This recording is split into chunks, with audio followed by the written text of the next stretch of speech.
I'm Iris Muller. I'm a certified rehabilitation counselor and a proud mom of 2 children, one of whom has quadriplegic cerebral palsy and is nonverbal. And I'm Alma Schneider, a licensed clinical social worker and the proud mom of 4 children, one of whom has Prader-Willi syndrome. In this podcast, we discuss the uncensored truth about raising kids with disabilities. Prepare to laugh, cry, and hopefully learn something new. This is Two Moms, No Fluff. Hello, and welcome to Two Moms, No Fluff. I am Alma Schneider, and I'm here with my partner, Iris Miller. And we want to welcome you. If this is your first time, welcome, and extra welcome. And we hope you, as we say, laugh, cry, and learn something new. Iris, Hello, how are you Alma. today? I'm great. Happy to be here with you. And How was it there in Michigan? Cold? Oh my gosh, this is so cold. And I had to leave the house this morning. And I'm not built for this. I grew up in Israel. Come on. I don't think I have enough vitamin D in me to kind of survive a Michigan winter, but I'll do it anyway. Well, your olive skin makes you look like you just went on a vacation in the middle of winter. So you got that going for you. Thank you. It's the Zoom lighting. Anyway, today we're going to talk about something very important, Alma, and that is how to find services for our kids with disabilities. This is so daunting sometimes, especially when you move from one place to another and you need to start everything from scratch again. Yeah.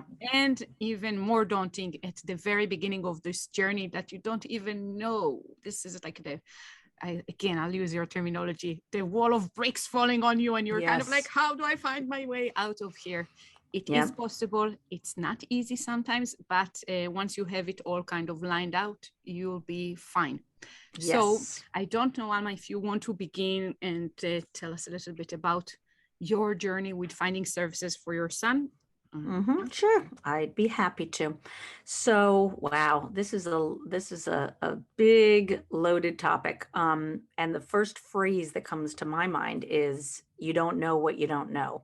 So it's really, really important that, again, we bring this up pretty much in every episode, that we find our community, because people who are in a similar boat are going to require the same services and probably have lots of information for you. So finding your community is helpful for emotional reasons, for emotional support, but really for practical support as well, which can ease your emotional state once you have good services in place. So where to begin? Just sharing a little personal story. In the immediate time after my son was diagnosed, I was fortunate enough to have people in my world. My friend Abby, who was a social worker, jumped right into action and found me an organization that was specifically for Prader-Willi syndrome, which is what my son has. And they provided lots of information for me with regard to getting ready for signing up for the Division for Disabilities. I don't even know what it's called. Services. In New Jersey, it's DDD, the Department for Disability. I don't know what is it? Triple D. Anyway, to get services. Department of Developmental Disabilities. Yes, sorry to interrupt. You got it. As always, we try to have zero editing in our episodes because we're both really busy. So thank you for that, Iris. We don't have to go back now. So yes, having a friend find out for you, or a family member, when you are inundated emotionally and practically and you're just so overwhelmed, asking, this is, having to ask people for help, or hopefully you'll have someone that will step in and say, I will provide this for you. I will do some research for you because you're not in a state to do so, or just to take a load off. That's something that you in the community, anybody who does not have a difficult situation or is too busy can provide that for someone who is in need of getting services. So that's one way. I had a friend do that for me. If you're in the hospital, you can always ask the hospital social worker to step in and do that for you, or doctors. But really, you want to get involved with whatever groups you can. And fortunately, this didn't exist when my son was born, but Facebook is a great resource. Many of us are on Facebook anyway. So to just research groups that have anything to do with whether it's feeding issues that have to do with our child's disability, or if they have a syndrome, finding other people who have kids with the same syndrome. And just posting on Facebook, does anybody know anybody who blah, blah, blah? And that's another thing. So when Lincoln was in early intervention services, I think I've mentioned this before, that I said to the caseworker, please find me someone who has a child with a feeding tube so I can, connect with them. And they provided that for me. She's now one of my closest friends. She lives in the community. So it was someone who lived nearby, who had a child with a feeding tube, was able to share all the venting about how challenging it was to have this feeding tube, but also some incredibly helpful practical things that I was able to get some information about, things that made my life much easier. I think I talked in a previous episode about, I learned after 4 months of hand tube feeding, holding the tube myself, that there was actually a machine that did this during the night so that I didn't even have to get up. So that was truly life-saving for me. And nobody offered that information to me. I only found it because I was talking to someone who I knew had a feeding tube, and she couldn't believe that I was holding this tube in the middle of the night. So that's another way to get information, how I got information very early on. And I'll talk more about in the later years after Iris gives a little story of her own. Yeah, I think that the digging for like finding all the services became like an art form because we moved so many times. Yeah. It's just so hard. It's just, I think one of the trickiest things I think is that the services are almost hidden. There's kind of something embedded in the plan that there's, a budget restriction. And because of the budget restriction, you really need to find the budget for your family, for your child. And it shouldn't be that hard. It shouldn't be that complicated. And things should be more transparent for the better of everyone. However, it's not such yet. I hope through activism, Alma, you, I, and our friends that are listening in can make the changes happen, because this is really something that is personal and political and must be changed. Absolutely. So given that the services are not kind of transparent and not easy to find, you really have to talk to many professionals, but also not trust what they tell you. And I actually developed a method that if I'm calling an organization on one day, I write down who answered the call and the information that they told me.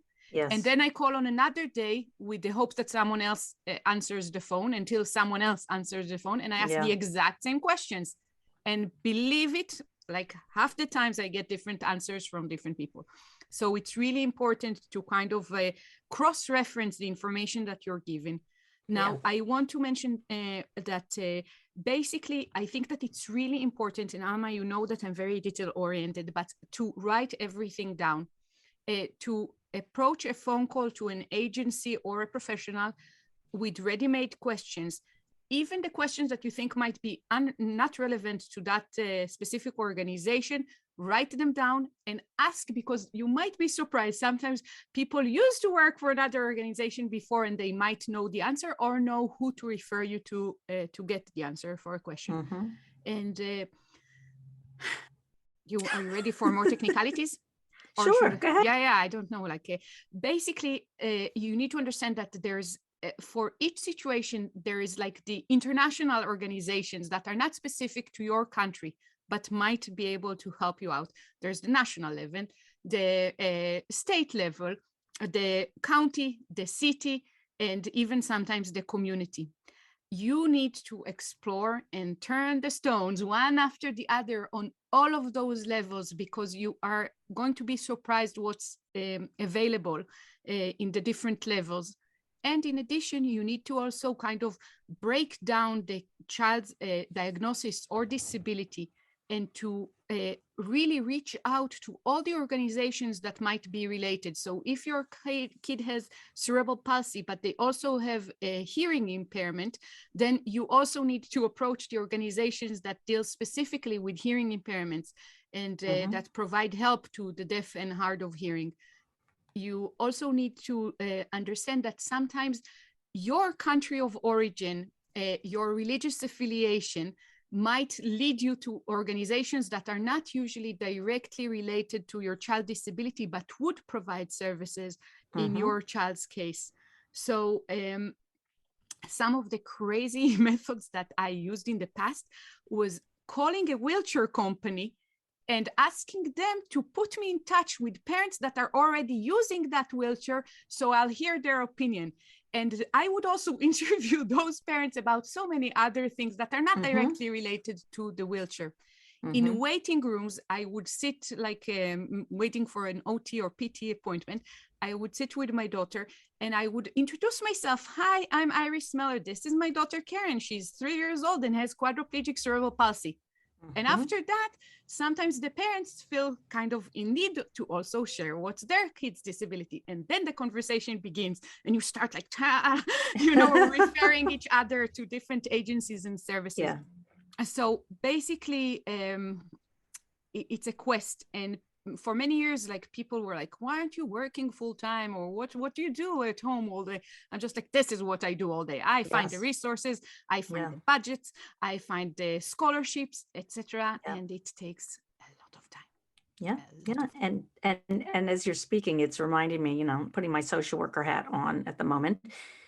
But when you're connecting with these other parents about services, it makes us not feel as alone. And when you're advocating for your child and you're not doing it by yourself and you're with a group of people and you're venting about the challenges of it, but also taking action and finding these resources, it's very empowering. And sometimes it feels like you're at a dead end, on this journey, because there's so much to do and it just takes so much work and effort. And when you share that load with someone, it kind of galvanizes all of us to, want to keep working to be advocates, because we know how such a small thing can make such a positive difference in all of our lives, not just for ourselves. And it's something to be able to have control over. There's so little that we have control over. Not always. As we get older and are more experienced, we have more control over our situations. But especially in the beginning, when we don't feel like we have much control, being able to find those resources and implement these different strategies that we learn from other people, it is really empowering, and it makes us feel more in control, and it makes us better parents. It improves our mental health because we don't feel so defeated all the time. We're getting things accomplished, and that is really all we want in life. It allows us to be happier people. So for so many reasons, it's important to find community and share our info and get information from each other. Something that you mentioned about meeting people in waiting rooms.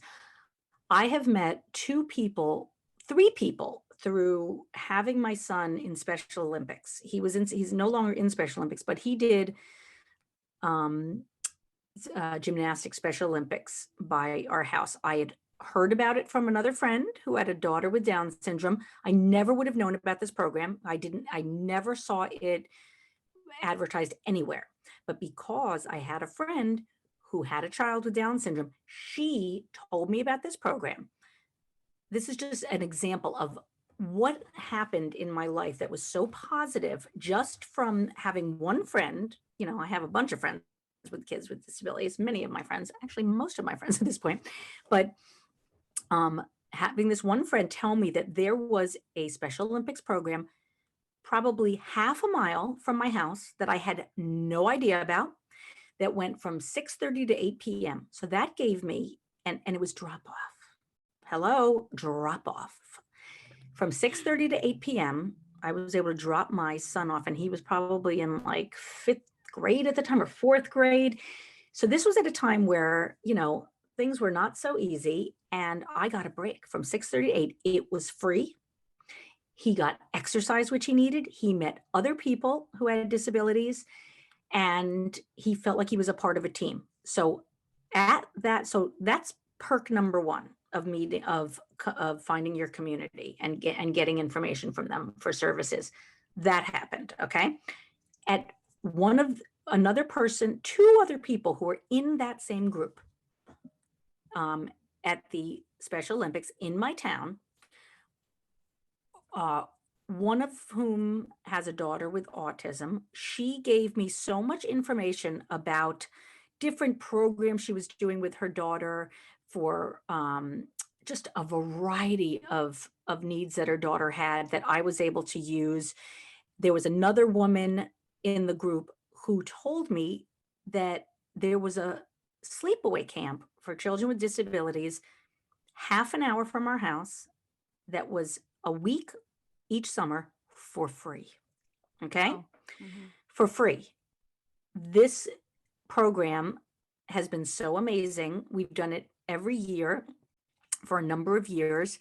It was phenomenal and it was free. I never would have known about it because I'd never heard about it from anyone else. Okay. So that's from this same group, starting with a mom of one mom that led to Special Olympics. One of the moms became a good friend, and she is, has given me so many resources for dealing with the brain and just a variety of things. And the other mom told me about this sleepaway camp. Then, in addition to those two women, I went on a regional Special Olympics. It was the regionals where they did their gymnastics, and we're there. And it was this very exciting thing for my son. And while we're there, my niece, who accompanied us, came up to me and she said, I just overheard someone over there telling another mom about her son who's here. And it really sounds like he has Prader-Willi syndrome from what she was describing. I go over to the woman and I look at her son and I was like, And I said, sorry to intrude, but my son has Prader-Willi syndrome. Does your son have it also? My niece said she overheard something, and she said, yes. I met this woman, we became friends, and she told me that there was a summer program in Massachusetts for children with Prader-Willi syndrome. Wow. Okay. It was not free, but we worked to have the district pay for part of it for a summer program. Life-changing 8-week program.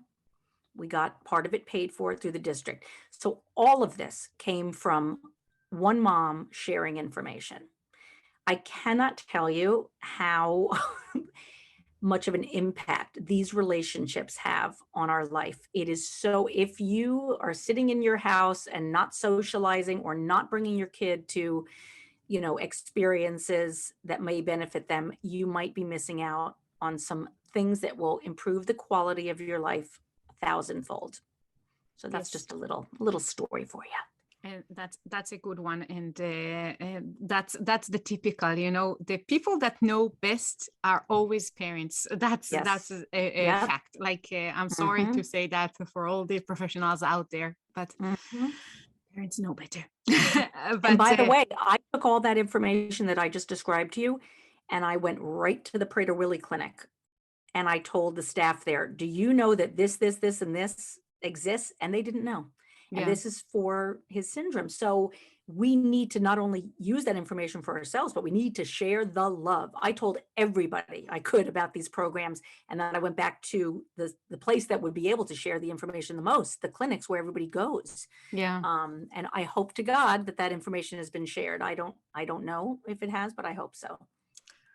Oh, yeah, this is an interesting situation, but I want to say, like, sometimes, again, parents at the beginning of this journey, they don't have the time. They really don't have the time to go and meet and interact and go to social events, and B, sometimes they really don't have the emotional stamina. Like No.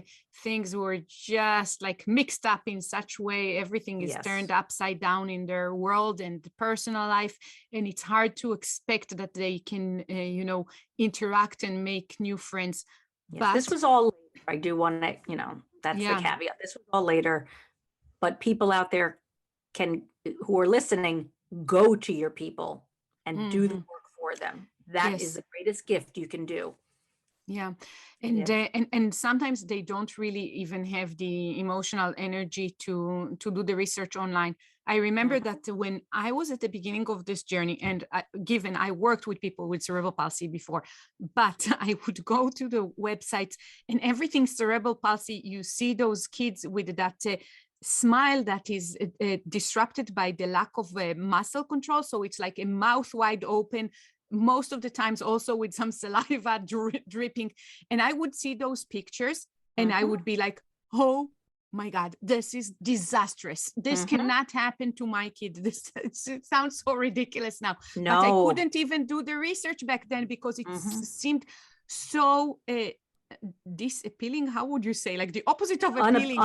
Unappealing. Yeah, and I know this is a small feature. Now I have hundreds of pictures of my own daughter smiling like Yes. that, and I think she's the prettiest, most perfect She's kid that gorgeous. ever walked on the face of this earth. But nevertheless, back then I couldn't do it.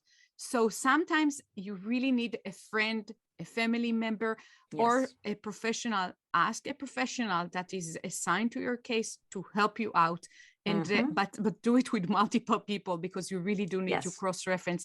And the trick is to kind of go from one point to another. Like really, it's like every journey, you just have to take one step at a time. But the best thing is to keep track who you spoke to, which Yes. organization, what date, what did they tell you, how many Mhm. days until they can do an intake. And then also put reminders for yourself on your calendar to follow up with those organizations. And for families like ours that really do need to deal with so much equipment, there's so, like, our house is like a durable medical equipment store, and it just never stops. There's always a need for something else, and these things cost so much, and it's so hard sometimes to get the insurance company to pay for things that are, you're like, you must be kidding me. Like, you must be Mhm. kidding me that you won't pay for this. It's a wheelchair. Yeah. She's quadriplegic. Yeah. But it happens. You really need to find scholarships and grants and places that would fund equipment.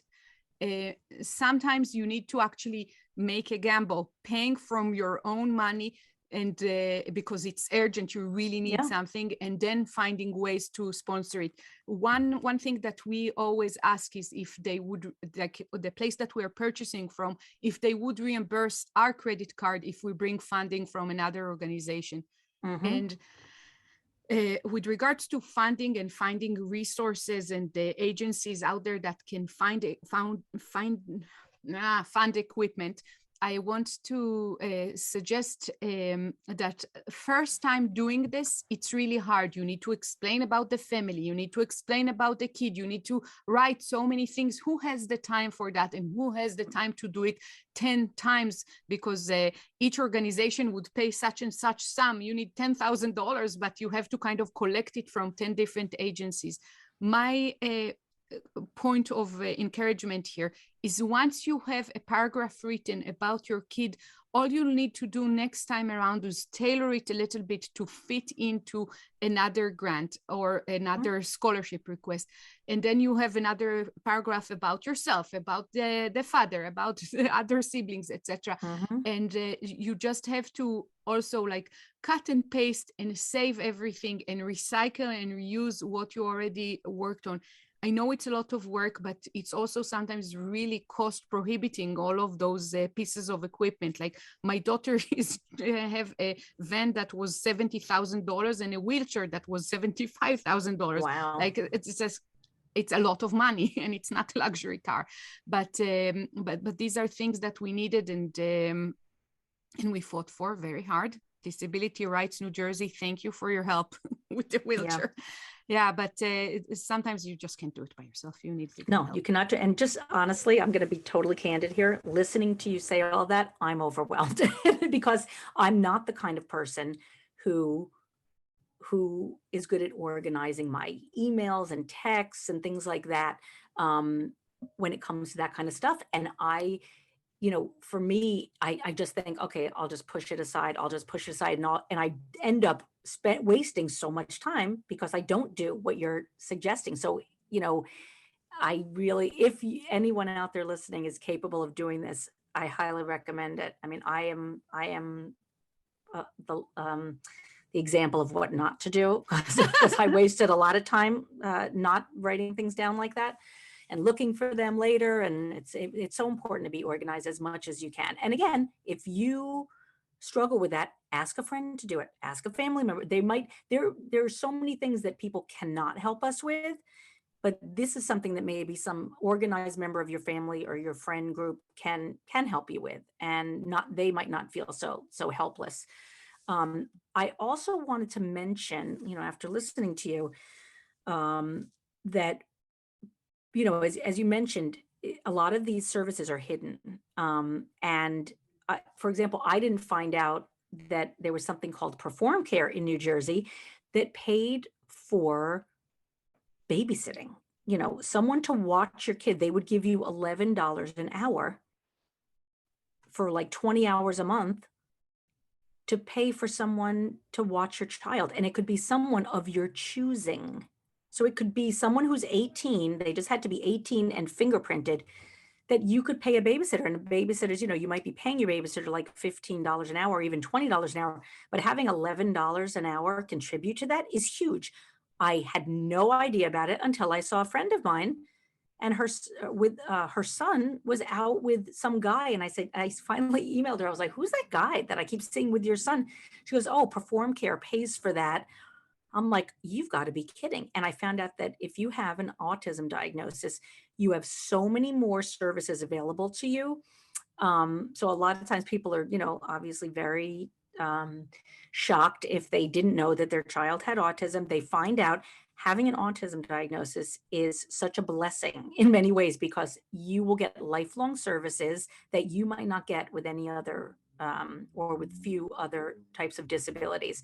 So autism might not be your main diagnosis, but if your child has autistic features, that needs to go in your information when you're applying for services, because it's a whole other ballgame if you have autism. There's so many resources that I had no idea about that allow for services for children with autism and adults. There was something else. What was the other thing I wanted to mention about? I don't know, but I wanted to mention that the respite care program that you're mentioning through Perform Care is available on a national level, and different, of course, districts and states have different titles for it and different agencies that provide that. But respite care should be in the plan for every family who takes care of a child with a disability, different hours allocation for different level of needs, but it should be out there. So if you're not aware, look for it. It should be available to you, at least in the United States. Yes, and they provide those funds also go toward weekend respites, like twice a year. So my son went through this program. It was like a camp for 2 weekends that were not that far from where we lived, maybe an hour and a half.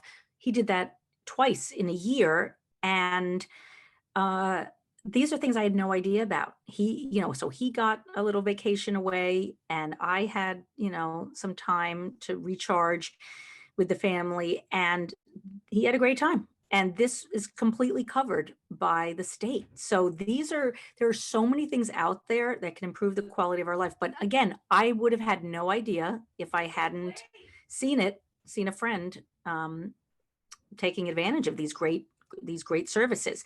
Now, a lot of services end at the age of 18 or 21, typically 21, but there are other services afterward. And, we'll be talking about that in other episodes, but there's so much out there. It's just a matter of getting into getting into the know. And again, it's community, asking your doctors if they know about it, even asking a social worker. We happen to go to a clinic for Prader-Willi syndrome. There's a social worker who works there. I've never done this, but I can ask, can you look into programs for us? The social workers work for the clinic, and they're working for people with this specific syndrome. So I don't think it's, crossing the line to say, can you help us find, Yeah. you're dealing with this population. If they haven't already given you information, ask them to do that legwork. Yeah. They're working for us. We're the ones, we're the customers in the office. So there's nothing wrong with that. Yeah, and I have a completely unrelated example, but when I was pregnant and getting ready for another home birth with severe pelvic girdle separation, I couldn't, this is such a rare situation that I I had to find organizations in Australia and Scotland to get help. But the resources that I found there were priceless. This really saved the day, including a way how you put a person with a severe pelvic girdle separation into a birthing pool. And it's just sometimes the answers to your questions are hiding far away. And I know that Facebook makes it easier. I just joined Facebook a couple of weeks ago, so I'm very new to that platform, but I'm assuming it does ease up some of those searches. But don't despair. Someone with your condition and with your situation is out there.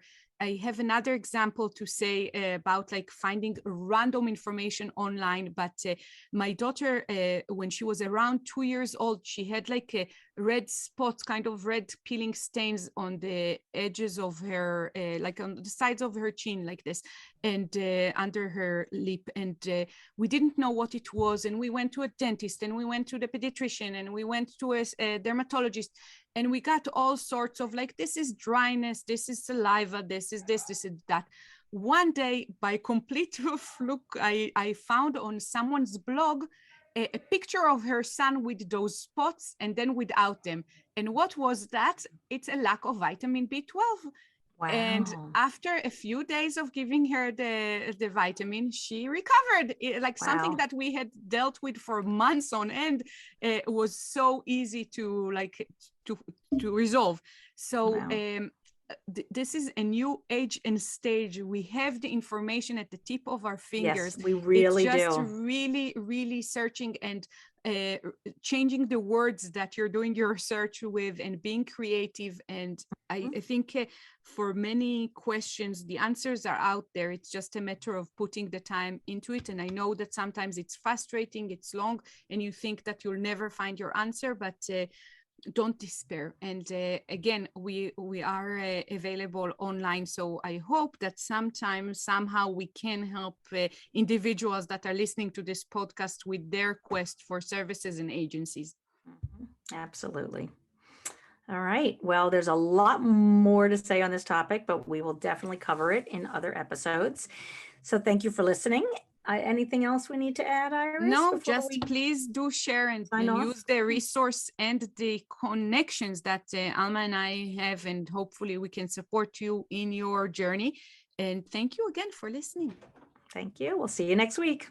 Bye. Bye.